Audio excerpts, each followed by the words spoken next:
Bonjour Marie. Bonjour François. Alors quel est le bilan pour la dette ESG en 2022 ? Alors en 2022, on a une baisse absolue du montant d'émissions émises sous le format ESG, donc Green, Social, Sustainable ou Sustainability Linked.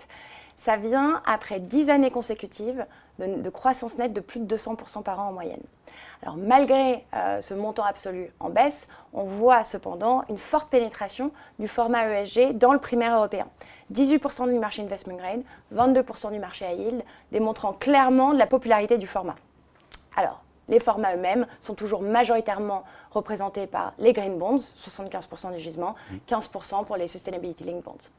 Donc, devant ce bilan un peu mitigé, qu'est-ce qu'on peut attendre pour 2023 ? 2023 est clairement l'année de la question de la croissance. Son niveau ou sa contraction déterminera directement le montant d'émissions puisqu'elle va impacter les programmes d'investissement des entreprises. Les CAPEX qui sont généralement les montants refinancés par les entreprises sous les formats Green, Social, SLBs, etc. En revanche, on s'attend tout de même à une croissance nette entre 2023 par rapport à 2022 des volumes d'émissions.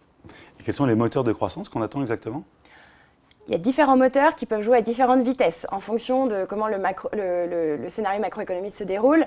Dans le pire des cas, où on a une récession accélérée et une augmentation du taux de chômage, on pourrait voir l'intervention des agences gouvernementales qui pourraient venir intervenir comme au temps du Covid et émettre ensuite des social bonds.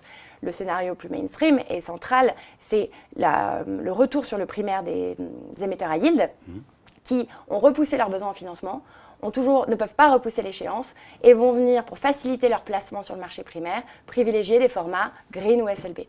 La même tendance peut être observée sur l'investment grade, puisqu'on a en plus une forte représentation d'industries polluantes qui, à ce jour, n'ont pas utilisé le format, mais qui ont déjà amorcé une transition énergétique, ont des choses à raconter et pourraient venir choisir un format Green, Transition ou SLB. Merci Marie. On s'attend donc à une augmentation du volume net d'émissions pour tout ce qui concerne la dette ESG en 2023. Exactement. Merci. Merci François.